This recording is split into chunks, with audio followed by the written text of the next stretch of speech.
Hello everyone, my name is Christian. Welcome to my hobby blog. Today I'm very excited to be continuing the 31 Days of Japanese Films series that I've been doing.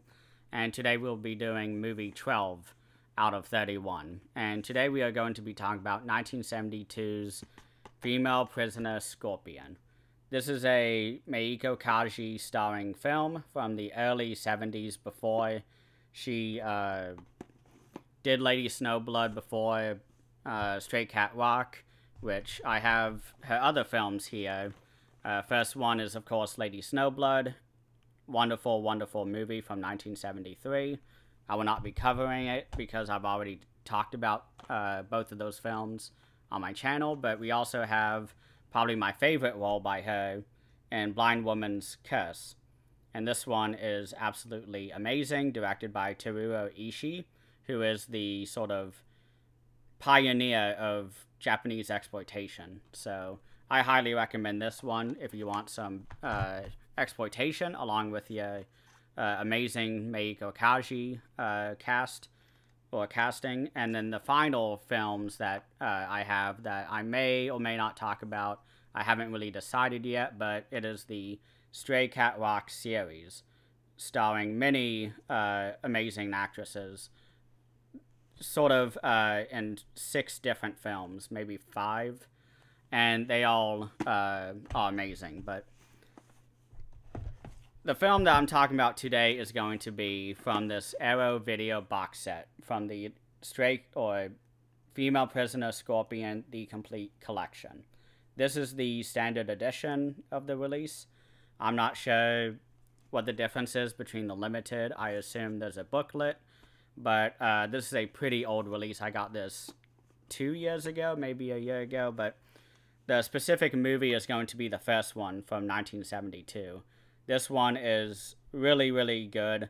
I really enjoy it. What the plot is that Meiko Kaji is a prisoner as part of this Japanese prison who they're in the middle. The film starts with a military sort of prisoner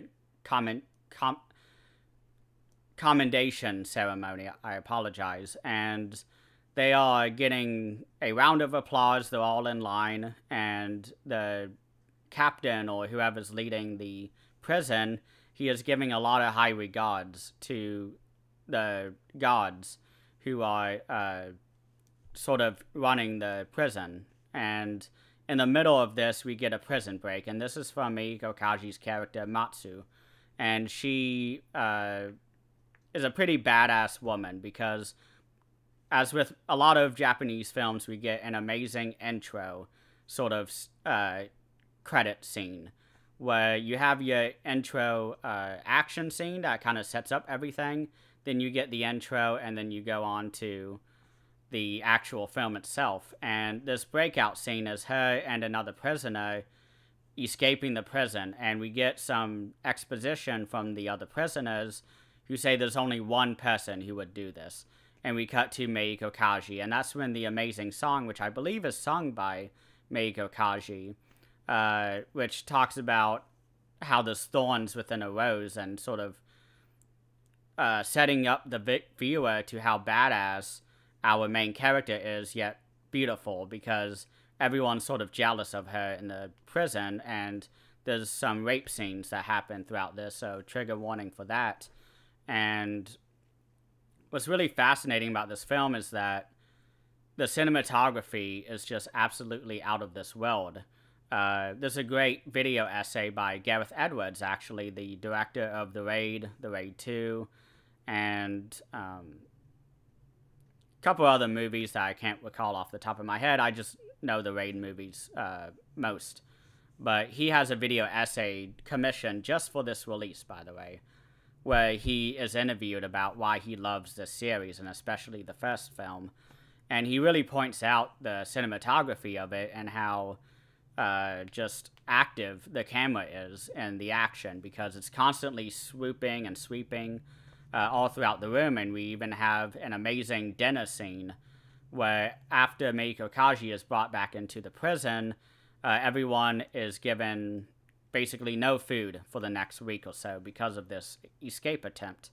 And so what she does, or what the camera does, is that it's way above the dining hall. You see everybody kind of filing in.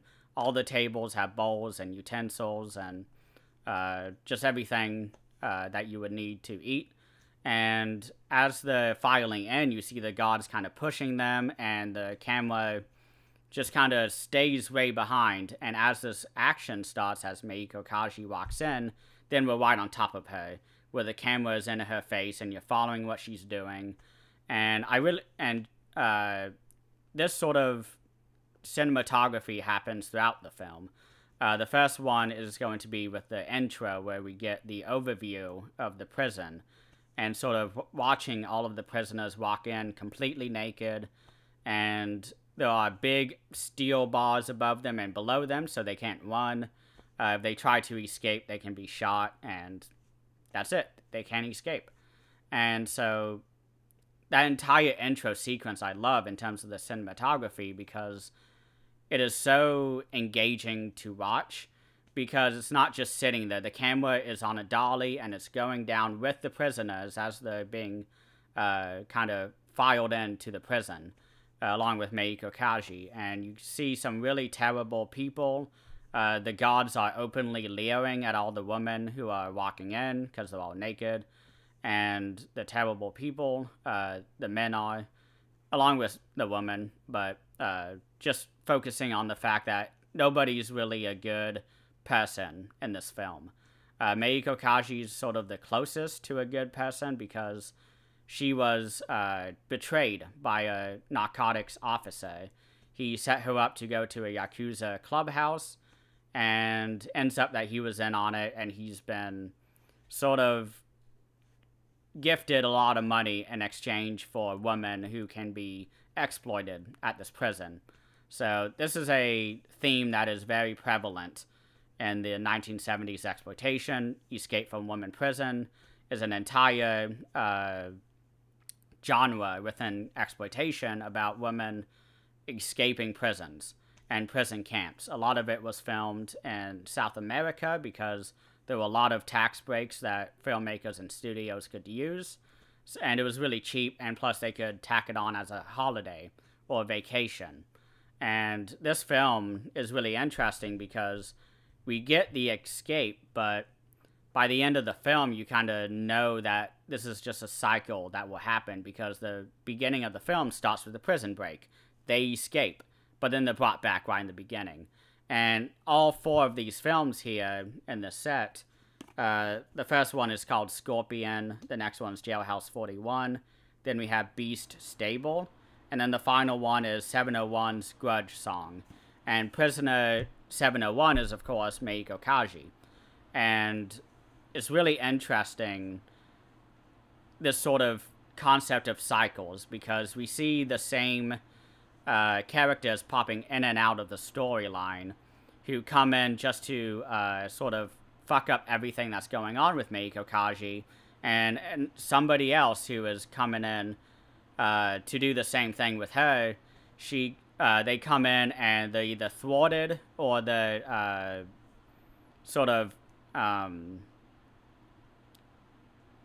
Kaji defends herself. And there's a really funny scene where one character is sort of pouring the food that Meiko Kaji is supposed to eat right onto the floor, on the dirty, wet floor, because there's a leak in the ceiling, so there's a puddle always. This woman, prisoner, who's sort of the lackey of all the gods, she pours her food down into this puddle, and Meiko Kaji, she's hogtied, and she's just watching this woman take away all her food, basically, for the day. And when she does this, Meiko Kaji is very acrobatic and trips this woman and makes her fall on her face. And right at that moment, before she gets retribution against Kaji, the gods walk in, and she sort of has to run away and pretend to be, just not involved with whatever was going on, or even hint that something had just happened. And it's really interesting watching Meiko Kaji in this film, because her character is so strong.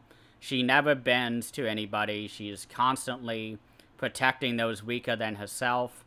She is always looking at other sort of people and seeing what she can do in terms of getting advantage, because at one point in the film, this character who constantly bullies Meiko Kaji and pulled the food into the puddle, this character is planning on working with another prisoner to put a needle into her clothes and rat on her to the gods so that Meiko Kaji's friend is injured. And Meiko Kaji steps in and basically mangles one of the women because she slams the glass door in her face. Blood is just raining down her head, this one character. And then another character comes in and Meiko Kaji just fends her off and beats her up. And Meiko Kaji is then apprehended by the gods. And she takes that because, I mean, there's nothing she can do in that circumstance. But it's really great seeing Meiko Kaji never give up in this film. And I really appreciate that for the story because Meiko Kaji is such a great actress. She can really convey emotion. She doesn't speak a lot of words in this film, and in really any films that she's in. Stray Cat Rock, I think, is the one that she talks the most. Maybe Blind Woman's Curse, I forgot the name of the film. But, yeah, if you're a Meiko Kaji fan, I highly recommend this movie because she is absolutely amazing in this. This is sort of where she got her start, and after this is when she blew up into stardom because she is that badass, and I absolutely love her, and I think she's probably one of my favorite actresses of all time, and especially in Japanese cinema. And I'm trying to think any sort of last things I want to talk about because the cinematography and Meiko Kaji is definitely the highlights for me with this film. I really enjoy watching both of these elements working together because Meiko Kaji, she's very good at acting, obviously. I've said that many times, but to pair that up with a really great cinematographer is good because it's not just her doing all of the work. The director and cinematographer supporting her and sort of complementing everything she does with great cinematography. That's really nice. I really appreciate that. But one final thing I should mention is that the set design is really, really good in this film. Everything is so deliberate. They made one set for it, and this is something that Gareth Edwards,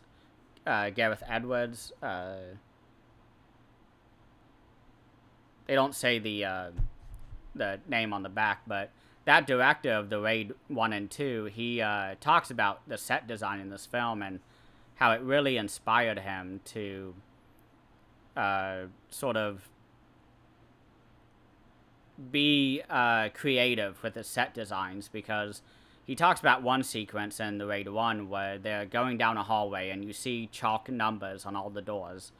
And Gareth Edwards was talking about how in Stray Cat Walk, they used chalk lettering for the doors and everything like that. And they didn't have to make a whole new set in order to have this sort of other section of the prison. They just erased the chalk on the window and then, you know, wrote in the new cell numbers. And he said that was sort of the big learning lesson for him when watching this movie and the series, is that the director's set design is so meticulous and very smart. He's able to film very quickly because they don't have to really do much preparation from scene to scene. They can just add in a few chairs, erase the numbers on the door, and start shooting immediately. And that's one thing that's really nice about it. And I really love the sets of the Yakuza not bathhouse, but the gambling house. There's a gambling house that Meiko Kaji infiltrates in a flashback sequence where she's on the ground of the prison, thinking back to it, and she's on glass flooring where the camera is below the floor looking up at her, and she's on the ground, and we get some guards beating her up and trying to get her story, and she thinks back to this time where she is betrayed by this narcotics officer. And it's such a great transition because it doesn't even cut.